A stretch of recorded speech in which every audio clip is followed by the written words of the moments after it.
नमस्कार मित्रांनो, तुम्ही पोलीस भरती, MPSC किंवा स्पर्धा परीक्षेची तयारी चालू करत असाल तर हा व्हिडिओ तुमच्यासाठी खूप महत्त्वाचा आहे. आज आपण पाहणार आहोत राज्यघटनेतील महत्त्वाची कलमे सोप्या पद्धतीने, म्हणून चॅनलला सबस्क्राईब करा आणि व्हिडिओ शेवटपर्यंत नक्की पहा. प्रश्न क्रमांक पहिला, भारतीय राज्यघटनेतील कलम 1 कशाशी संबंधित आहे? उत्तर, भारताचे नाव व राज्यक्षेत्र. कलम 1 मध्ये भारताचे नाव इंडिया दॅट इज भारत असे दिले आहे आणि भारताच्या भूभागाची माहिती दिली आहे.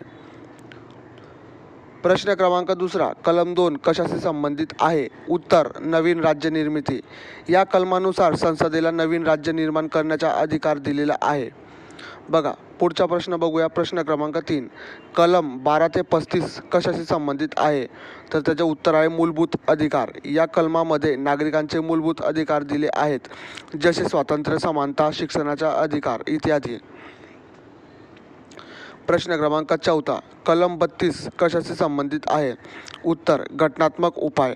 जर कोणाचा मूलभूत अधिकार भंग झाला तर तो थेट सर्वोच्च न्यायालयात जाऊ शकतो. हा अधिकार कलम 32 देतो. पुढचा प्रश्न बघूया. प्रश्न क्रमांक 5, कलम 36 ते 51 कशाशी संबंधित आहे? तर त्याचे उत्तर आहे मार्गदर्शक तत्त्वे.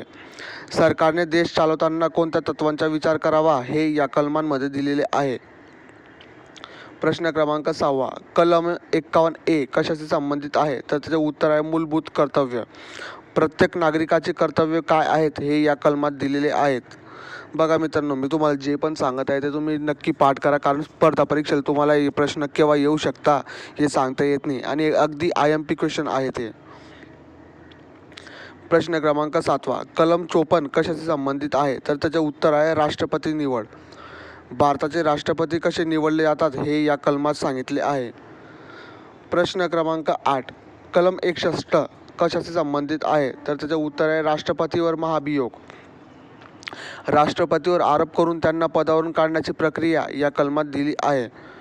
प्रश्न क्रमांक 9, कलम 63 कशाशी संबंधित आहे? तर त्याचे उत्तर आहे उपराष्ट्रपती. भारतामध्ये उपराष्ट्रपती पद असणे आवश्यक आहे हे या कलमात नमूद केले आहे. प्रश्न क्रमांक 10, कलम 74 कशाशी संबंधित आहे? तर त्याचे उत्तर आहे मंत्रिमंडळ. पंतप्रधान आणि मंत्रिमंडळ राष्ट्रपतीला सल्ला देतात हे या कलमात सांगितले आहे. प्रश्न क्रमांक 11, कलम 76 कशाशी संबंधित आहे? तर त्याचे उत्तर आहे बघा मित्रांनो महाधिवक्ता. महाधिवक्ता हा भारत सरकारचा मुख्य कायदेशीर सल्लागार असतो. पुढचा बघूया. प्रश्न 12, कलम 79 कशाशी संबंधित आहे? तर त्याचे उत्तर आहे संसद. भारताची संसद राष्ट्रपती, लोकसभा आणि राज्यसभा यांच्यापासून बनलेली आहे.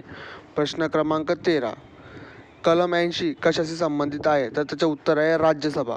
राज्यसभेची रचना आणि सदस्य संख्या या कलमात दिली आहे. मित्रांनो, असेच महत्त्वाचे प्रश्न रोज पाहण्यासाठी चॅनलला सबस्क्राईब करा. व्हिडिओ आवडला असेल तर लाईक करा आणि कमेंटमध्ये नक्की सांगा. तर भेटूया पुढच्या व्हिडिओमध्ये. तोपर्यंत बाय.